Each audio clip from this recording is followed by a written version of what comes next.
guys, mga kagogi. Eto, balik kami kay ano? Balaka kay. Balik kami kay Gigutom-gutom na mo. Greg Airoso. Ate Prata sa to. Balik kami guys, ito. Papasok na kami. Nako, sana hindi ito babagsak yung ulan guys. Nako, grabe ka dilim ng kalangitan. Sa tingin ko, uulan na naman to. Last time nagpunta tayo dito, grabe. Umuulan yun. Sir Tep, Oy. andyan na kaya si ano? Si Boss Greg? Baka, kanina kausap namin, sabi niya, mag-prepare na siya ng late lunch natin. Late lunch. Okay. So, pang dinner na yun. Parang yun din. May dinner tayo ngayon eh. Imbitahan tayo na yan. Ni Wakila. Ni ano, ni Joel. Yeah, ano pala? Ni Boss Joel. Oh, doon tayo sa Julianas naman. Oh. Guys, tingnan nyo naman ang ano, kalangitan. Ito magkata ni Mark. Grabe, init. So ito naman, kay ano? Kay Mark Kelly. Yan, Mark Kelly yan. Yan, kay Mark. Namakan mo ano, Mark. Tatlo yata ang naman niya. Tatlo. Sa bahay. Dapat sa bahay.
Ito guys, balik ulit tayo dito kay Boss Greg Airoso. Guys, tingnan natin ulit ngayon ang mga manok ni Boss Greg Airoso. Last time kasi ulan yun, punta namin dito kaya hindi natin na videohan masyado yung mga alaga niya. Ngayon guys, tingnan natin, videohan natin ngayon. Boss! Good afternoon po, boss. Yan. Guys, kita natin ulit. Idol natin, Boss Greg. Boss, long hair. Boss.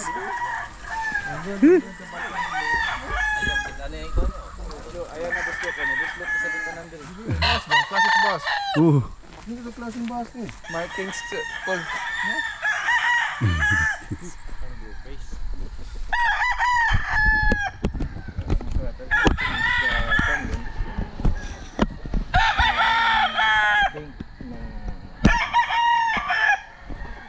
Sweater 5 at saka Yung punggal. yung panggal, which is the sweater 5 at saka yung since 1990 boss. Ito na lang yung mga sweater mo nga punggal tapos yung 5K yung mga hatchet. Meron tayo dati na yung mga left noses ni Bruce. Kasi they're really good cutters. Kaya i-infuse ko yan, papasok ko yan sa dink, and then I'll just breed them out o breed out ko lang kasi minsan ang gusto ng mga buyers yung medyo broad shoulders, ang mga Bruce hindi masyadong ano, medyo Hindi ba masyado maganda ka tayo? hindi magandang Pero malakas balikat. sa ano, sa angatan. Malakas. Maganda sila mag-cut. So, papasok ko yan for cutting ability and then i-breed out ko lang. I'll breed back to the ding side ng sa ding ni sweater ni ding. Yan ang kaya hindi tayo masyadong lumalayo sa kwan. Hindi tayo masyadong lumalayo sa ding side sa mga sweaters, although medyo matagal na, pero nandyan pa rin andyan pa rin ang bloodline na yung gusto ng mga tao at saka yung medyo mataas pa rin ang winning percentage. Yung mga nakaka-acquire ng mga linyada natin masaya naman sila sa resulta. Yun ang maganda. Ito mga kakugi, maraming nag-request na balikan ko daw si Boss Greg kasi maraming nakagusto sa first interview natin, first usapan chicken talk natin. Ngayon guys, para tayong mag-profiling ngayon para makilala ng mga tao kung sino ba talaga si Boss Greg Airoso. So, kasi hindi masyadong familiar sa mga baguhan dyan ang pangalan ni Boss Greg, no? Boss Greg Airoso, anong taon ka nag-umpisa sa pagmamanok, boss? Well, I started really young. Yung pinaka-pan natin dyan is nung nagpunta ako sa States, that was 1990. 1990. Yan ang unang-una kong hinanap is yung Gamecock magazine. Yan ang una-una kong in-order. So, nanap ko yung mga breeders. Diyan na nakakita ko sila Carol Nesmith, sila Harold Brown, which is nadidinig ko na nung araw nung nandito pa ako sa Pilipinas before I went to United States. So,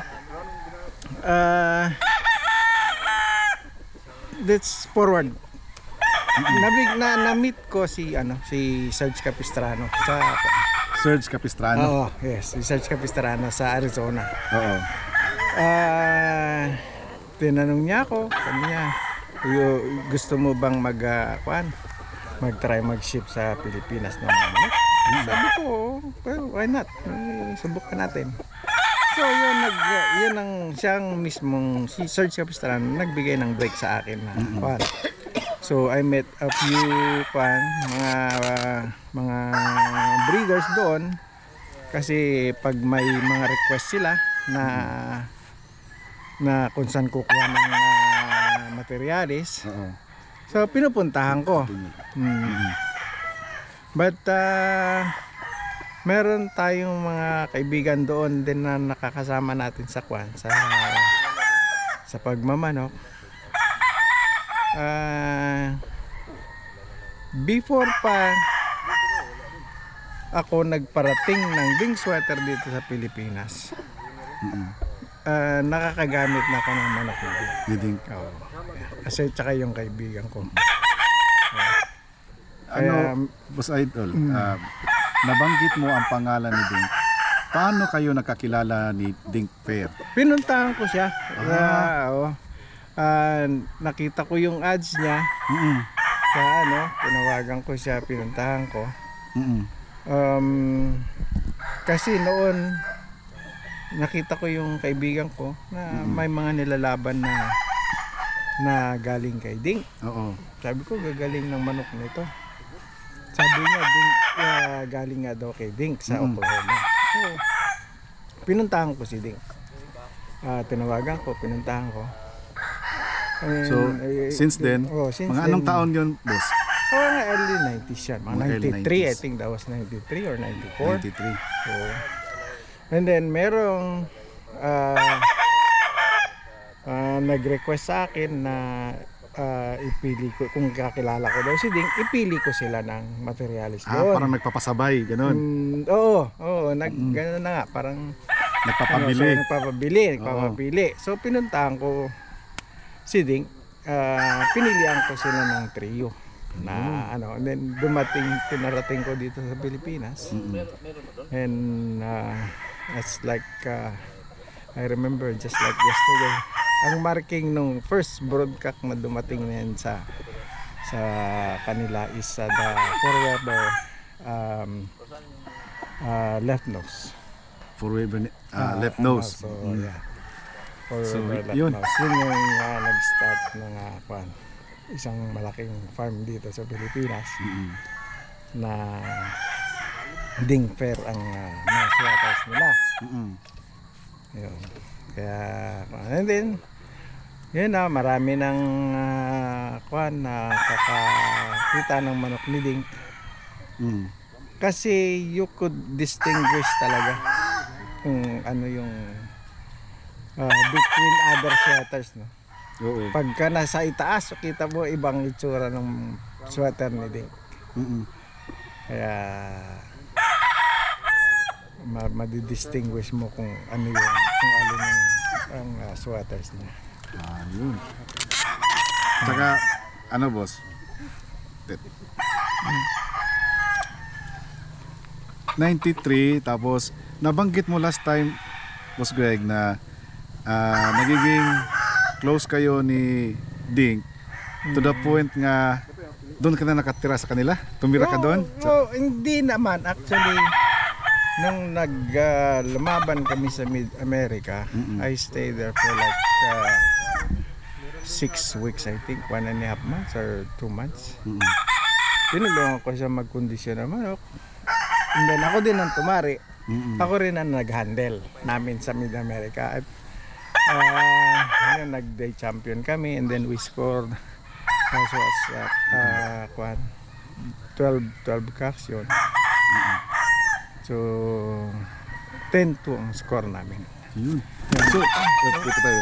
And then Nung magpunta ka pala sa US, talagang nagbi-breed ka na dito, nagmamanok ka na dito? nagmamanok na. Hindi ako nagbe-breeding, but nagkukondisyon.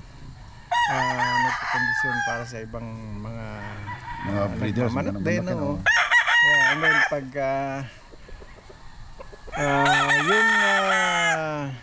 let's say, katulad ng tatay ni Edwin Arañez, si Kuya David. Pag sa isang derby, noon may mga 3 kak lang, 3-4 kak, malaki na yun. So tatawagan niya ako, Greg, pwede mong dali ng manok sa Laloma, Bulacan. So ako nagpiprepara ng mga manok nila noon. And then dadating na lang sila na preparado ng Preparado na. Oh. Yeah. So, ilang years kang nakastay doon kina Ding? Hindi naman ako nagstay sa kanila. Pumupunta lang ako doon. Pumupunta lang. Papasyal. Pag breeding season, tutulungan ko siya magprepara ng mga breeding pen. And then I even do the yard works, mga ganyan. Tulong lang na doon. Magkaibigan. Pero minsan, pagpunta ko doon, hindi naman ako kumukuha o bumibili ng something.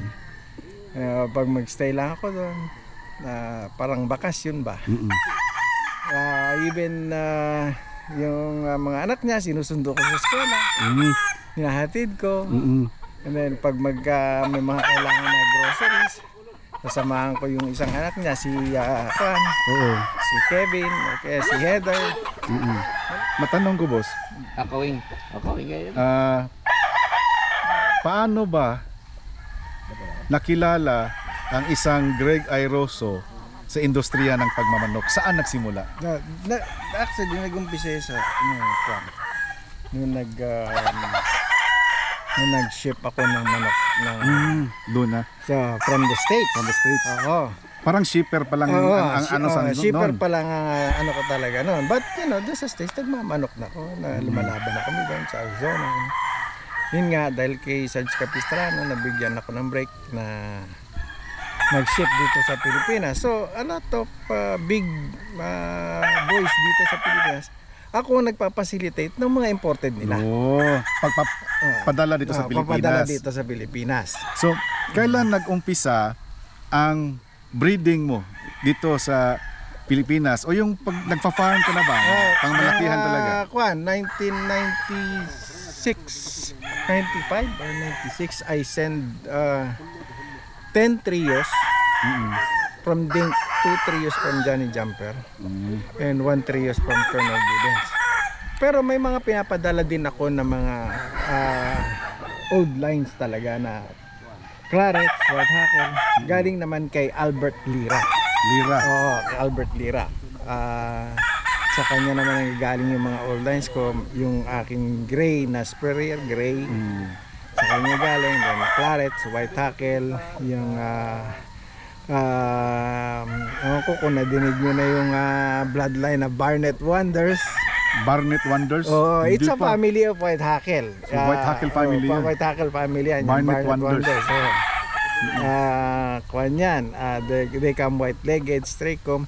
Ang itsura nila is typical na parang butcher. So, yan yung mga ano ko, pinadala ko dito noon Para sa for farm breeding. mo. For breeding. Nag-umpisa yan sa Marikina, then nag-set up ako ng farm noon sa Laguna, sa Sinuluan. And then bumalik ako ng Antipolo. Marami akong lugar na set up for breeding. And then nung bumalik ako ulit sa States in 2008, 2007. So yung mga materyales ko, pinagmahagi ko muna sa mga kaibigan. Actually, yung isa, yung marami na punta doon sa inaanak ko, kay Charlie Carlos. Charlie Carlos.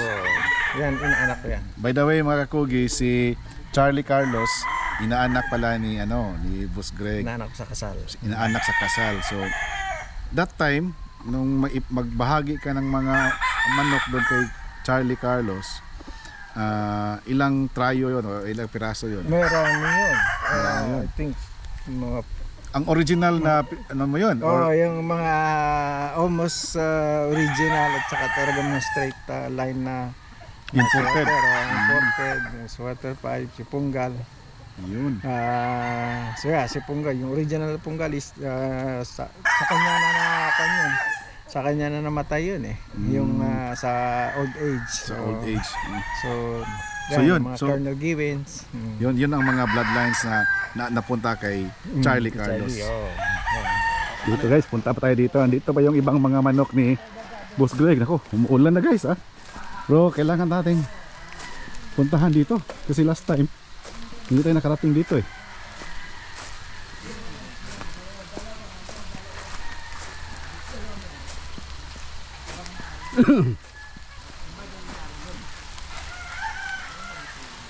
Ito meron pa akong dito natapos na yung ano ko kasi yung kontra ko dito. Ito, Nagre-rent ka dito, boss? this is used to be my cord area. Oh, sa kanya yung Another part ng ano. Mm-mm. Pero yung mula dyan sa gradas hanggang doon sa ibaba. sa kanya. Sa Yun na akin yun. yan. That's almost mga 2 hectares siguro. 2 hectares yun. Dito, additional mo to. Ito, kung kailangan ko ng additional na cord area, Mm-mm. ito noon na ginagamit ko ito. Ba't natapos na ang contract? So, ito naman, mula dito hanggang doon, Malayo pa pala. iba pa rin, iba naman ang may-ari dito. Oo. Pero dito nakaano pa ako. Okay pa ang contract ko dito. Yan ang mga stag natin. Yan. Ito yung mga stag mo. Andito mga maganda. Andyan, sa baba. Sa baba, nandun. Sa harapan. Binidyohan ko nga first eh. Mga breeder rin. Oo. Mga breeder. Mga stag dito. Hanggang doon yan, sa kabila, saka dito sa likod. Oo. Doon, layo pa doon, oh. Ang total siguro, kung kasamang cold area, meron pa ako isang cold area doon sa taas. Sa taas pa. Siguro abot mga 10 hektarya. Wala naman. Mga 5 hectares. Mga 5 siguro. hectares. Basta white-legged is brown head. Mga white legged. Round head, Kelso. Itong yellow, Yung yellow leg is sweater. sweater. Must be a golden boy sweater. Brown head, basta white leg. Rounded blood or Kelso blood. O kelso, round head or kelso.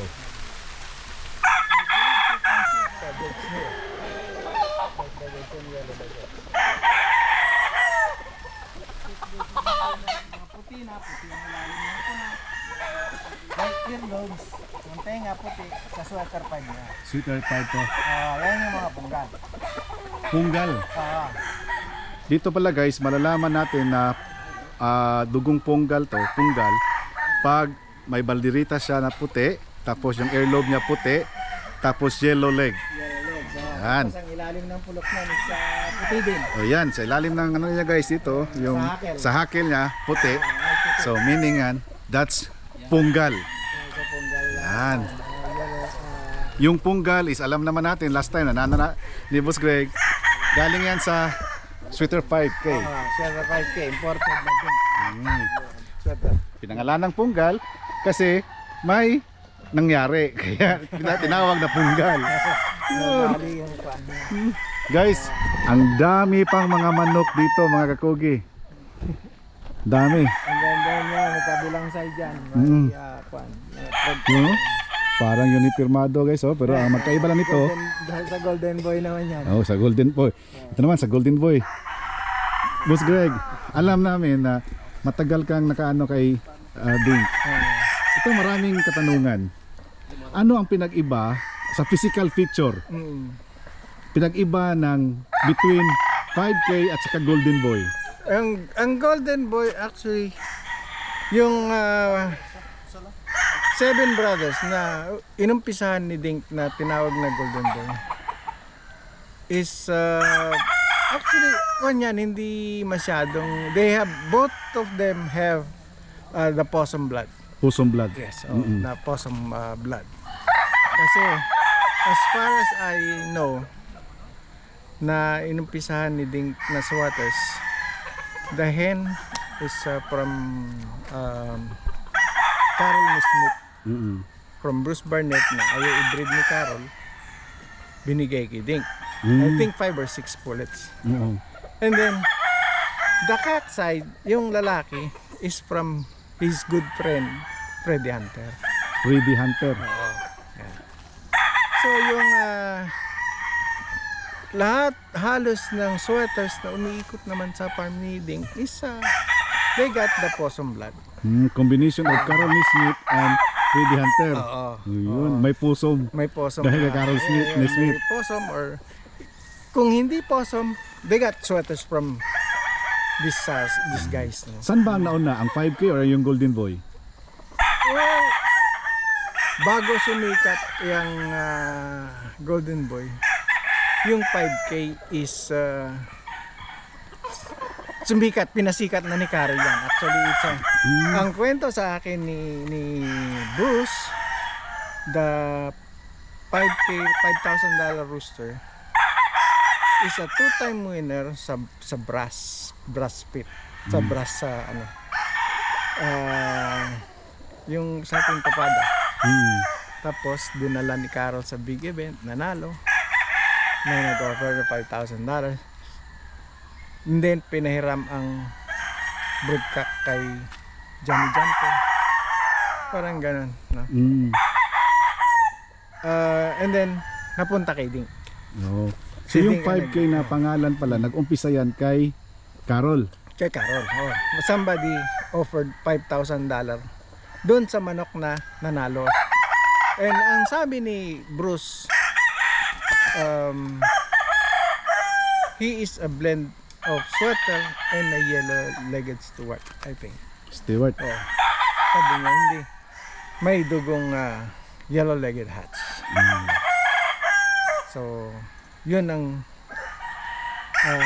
brinid nila. Binalik muna kay Bruce ang manok.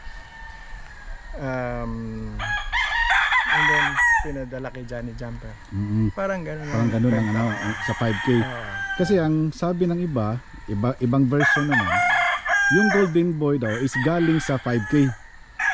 No, Totoo kaya yun? no. I don't think nagaling sa 5K ang Golden Boy. Kasi there were 7 brothers na puro almost identical ang itsura. Yung dalawa, ang tatlo dinala namin ni Dink sa Mid-America. Yung dalawa nanalo. Yung isa may nag-offer na $2,000. Sabi nga ni Dink, somebody offered $2,000. I turned down $2,000 for that roosters. Kasi merong isang bata from Kentucky na gustong bilhin yung isang Golden Boy na nanalo against Dan Gray. 1 fly lang. Nanalo yung manok. Pero hindi pa Golden Boy tawag doon. Well, it started dito nga sa kwan na to. Sabi ni Dink, sabi ng bata, gusto niyang bilhin. Sabi, dinala ko siya kay Dink. Sabi ko, Dink, he wants to buy the rooster that won yesterday. Sabi ni Dink, I just turned down to that $2,000 for that Golden Boy. So parang ano lang yan, katawagan lang. Oo, talaga. yes, oo. Tinawag niya yun ng Golden Boy since then. I just turned down $2,000. But the funny thing is, may tinurn down yung $2,000, but he sold the rooster for $1,700. Doon sa bata. Oo, doon sa bata. Sabi ko kay Dink, sabi ko, you're crazy, sabi ko. You turned down $2,000 and then you sold it for $1,700. Sabi niya, it's okay. If that rooster fall into the wrong hand, it might cost your money fight someday. So matagal ko ring inisip yun. Kasi yung nag-offer ng 2,000 is a big breeder, one of the big breeders sa US. Malaking, I'm not gonna mention the name. Pero yun ang nag-offer ng $2,000. Kaya hindi binenta ni Dink yung manok doon sa nag-offer ng 2,000. Sabi niya, paglalaroan lang ng bata yan. Sabi niya, I cannot do anything about that rooster. He's just gonna play with it. Kaya binenta niya dun sa bata ng $1,700. And then that's how it started. Yung pagtawag ng Golden Boy. Golden Boy na yan. So you were there pala nung first time na tawagin niya ng Golden Boy yun. Oo. Ako ang nag-handle nung manok noon. Ako ang nag-handle, akong tumari. Nakakalaban namin si Dan Gray. Si Dan Gray. Tapos natalo ka Dan Gray. One fly lang yung manok ni Dan Gray. Hindi na nakapalo. So when you were there kay Dink Fair, ang nangyari pala, ikaw ang taga-tari doon sa handling. Oo. Tapos kaming dalawa nag-condition ng manok. Kayong dalawa nag-condition. Pero sa breeding, ibang nag-handle. Sa breeding, Sa breeding, siya mismo. Siya mismo, si Dink mismo. Oo, siya mismo nagsiset ng ano niya. Siya mismo nagsiset ng breeding pen niya. Siya mismo So nakita mo kung ano yung mga standard ni Dink. Oo.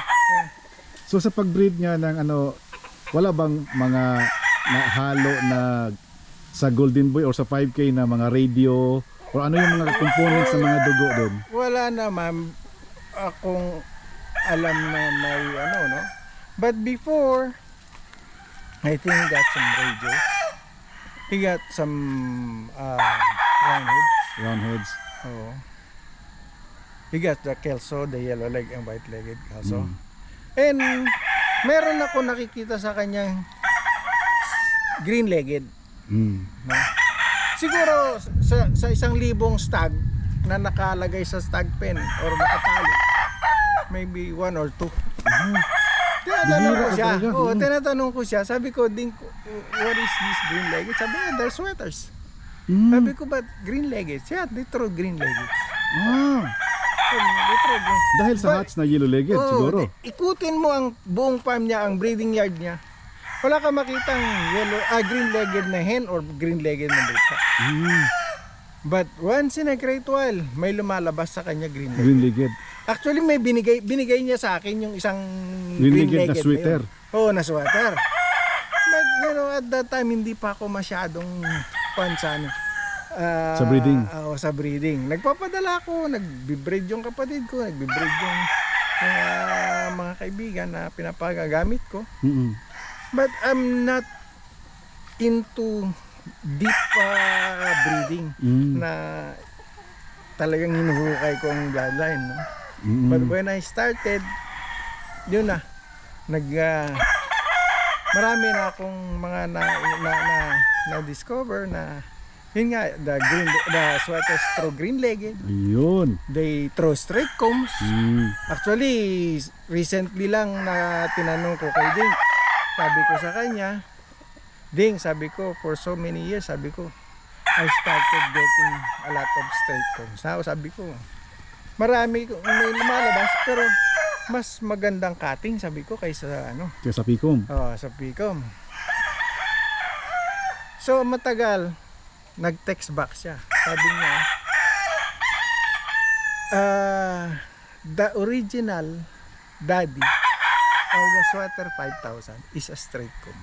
Oh. Yes. I could take that to the bank. Nasa akin ng text din na that's why they throw straight combs. Yun. Huwag kayo magtaka kung magtapon ng straight combs yan. Especially the sweater 5,000. Kasi ang sabi niya, the original daddy is a straight comb. Yun.